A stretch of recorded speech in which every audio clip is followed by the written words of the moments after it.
let's talk about adherence. So you would think that adherence is top of mind for any patient, but I'm not well into the oncology space, but I've seen a number of instances in every practice that I've been in and around that severity of disease state doesn't necessarily translate to perfect adherence.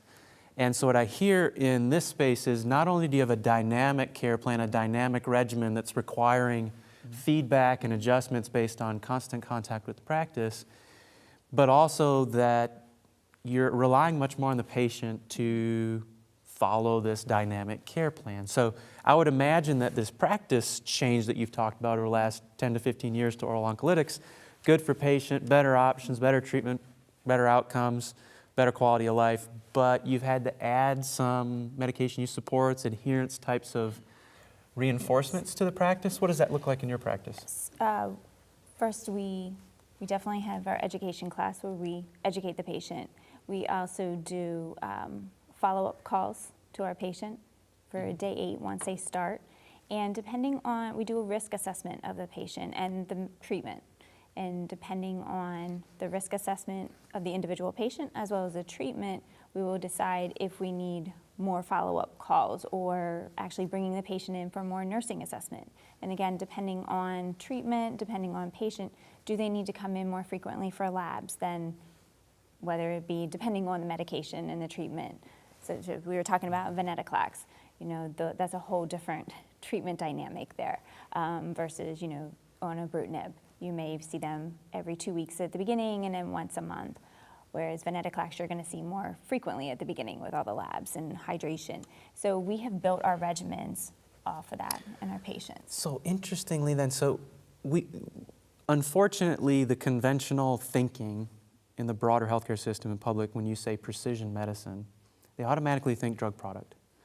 And so we do have these tailored medications, but as you describe that makes me think that precision medicine really has a intervention and human support aspect to it as well, because what you're describing is these are really individualized care plans and they're dynamic, and there's the precision aspect of immunotherapies and it's targeted and the biologics and gene therapy, but there's also this aspect that we don't want to lose sight of, which is the precision medicine of in your circumstance, your financial circumstance, your comorbid circumstance, your lab circumstance, your phenotype circumstance, that we actually need to administer this drug and follow up with you in a very individualized way. So that's the precision medicine supports part of the precision medicine product. Accurate?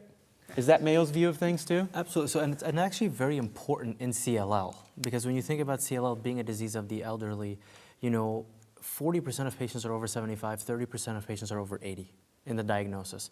So when you look at this patient population, really risk stratifying the patient groups and determining your adherence. So, when you look at different oral oncology practices, some sites might practice differently. Some might risk stratify patients and determine how frequent they need to follow up with patients, whereas some just have a standard. We will call this patient prior to each refill and just see how they're doing this month, this month, this month. Both ways, they've never been compared, but both ways are optimal ways to really manage these patients. So yes, this model is very appropriate in the management of patients, and again, speaks volumes to the importance of having the medically integrated models, because everyone, will have hands on this patient.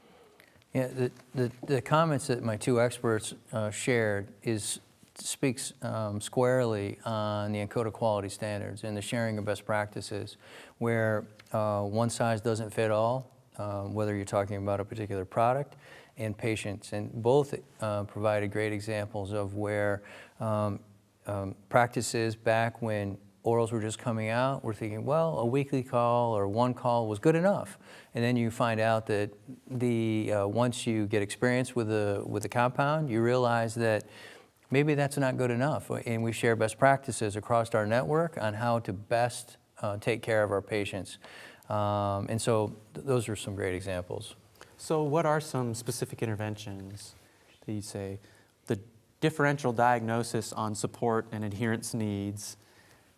What does an intervention look like in your practice specifically for a patient? So I'm a patient, you've tagged me as at risk for this type of non-adherence related to forgetfulness or lack of, because I have dementia and I live home alone. You have a program for that particular type of risk? Yeah, so we actually have really interesting things going on. So I practice both at Mayo and the University of Minnesota. So at the University of Minnesota, there's quite a couple of interesting things. So we ensure that every month a patient is touched by a pharmacist, at least for the first year of therapy.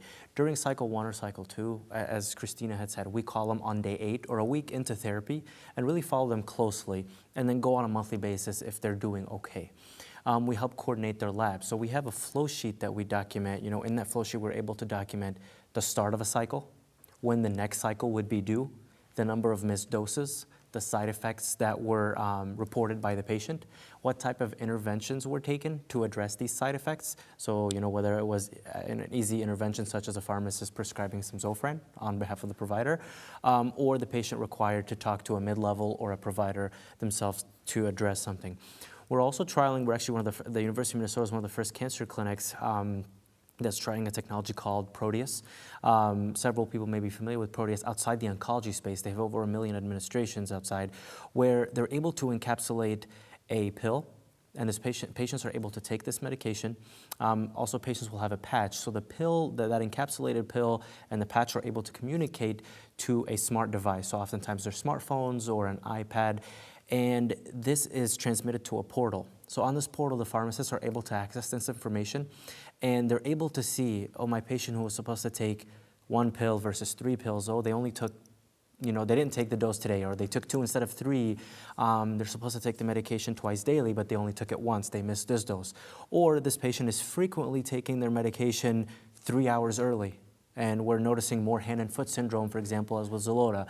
And we're able to assess this adherence this way and really intervene when needed.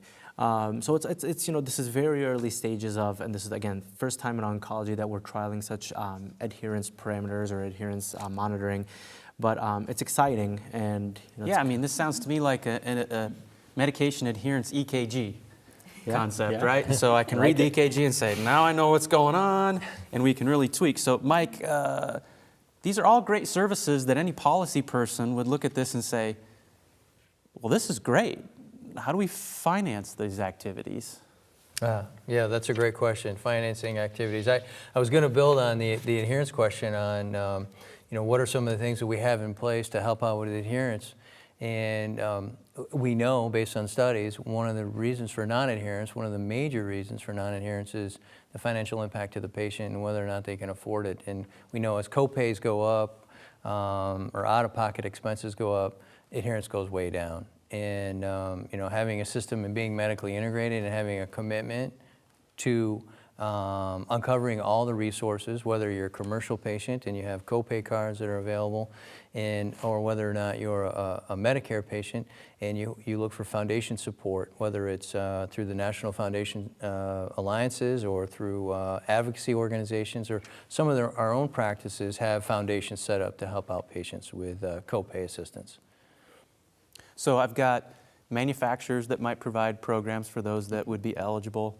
I've got local foundations that that might be the equivalent of the Jimmy V Foundation for my local area, much like hospice agencies kind of have these as well.